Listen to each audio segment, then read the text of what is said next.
I said as we were leaving, I wonder if we'll see the dolphins, and yeah, we did. What a great start to the day. They're actually a resident pod of dolphins which live in the Shannon estuary, and although they go outside the estuary to feed, they've been found to be genetically different to any of the dolphins outside. So they're a little sort of subgroup here, which interbreed among themselves and not with the other dolphins that circle around the coast of Ireland. So I was so stoked to actually see them here this morning. Great start to the day, eh? Great start to the day.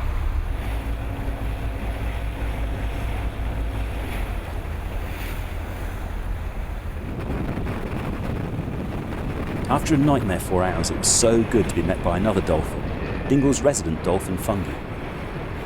Because until we got into the shelter of the harbour, we'd again encountered engine problems and increasingly big and confused seas, with winds gusting up to force 7.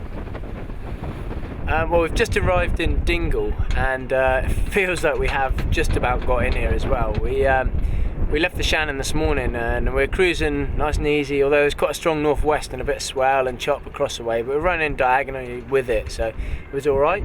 The next thing I know, like, the engine starts revving and I'm like, whoa, so I pulled it back, thought, oh, here we go, we've hit something again. Turns out that wasn't the case. What had happened, somehow I'd beached the engines. There's this button here you push up, you can bring the engines right up, and they were literally, the prop was sticking out of the water. So yeah, it sounded like it was cavitating, and so we're like, oh, that's odd. Turn the engine off, turn it back on, put it back down. Oh, that was it. It wouldn't work at first. So we turned it off, turned it on, then put it back down. Carried on. Like literally 2 seconds later, the engine just beached itself straight up and cavitating. So we're like, what?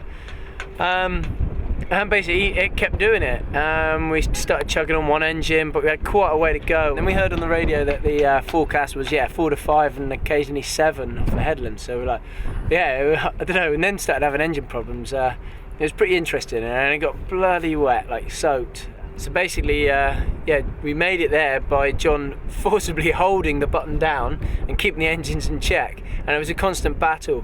But we figured those 15 miles, once we get around the corner, we can head south into the bay here at Dingle. And we did it, and we're feeling good now. And we're bloody starving because we left the Shannon at like about 6:30 this morning, thinking we'd come here for breakfast. Hello, Adrian Marine. Adrian, it's John. Hi there. Hi, John. How you doing? That's great. Sunday afternoon, but rung Adrian, and what he's told me basically is get the engine to where we want the trim to be, and then disconnect the solenoids, disconnect the switches, and that way it won't go up and it won't go down, but it should stay in the right place all the time. So we found what Adrian's talking about. Here's the pump, and here's the 2 relays and the 2 plugs. The electrics has still been being a bit weird, but we've managed to get the engine where we want it, so we're going to pull the plug and hopefully that's where it will stay. So quick fix until we get back, hopefully. So let's give it a go. It was a temporary fix, but the problem was solved for now. With winds still increasing, we decided to overnight here in Dingle.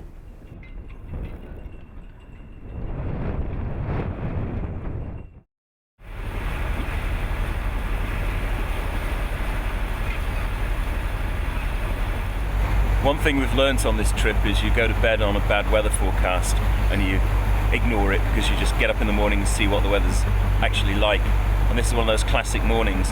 We're forecast a 4 to 5 north-easterly, going possibly 6 to 7, strong as we had it yesterday. We got up in the morning and at the moment it's glass calm.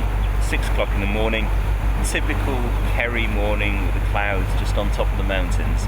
So we're going to make the most of it. We're going to head across to Portmagee, maybe the Skelligs depending on the weather, although it's drizzling and raining a lot, so we'll see, and down to Derrynane. It might blow up, but seize the moment.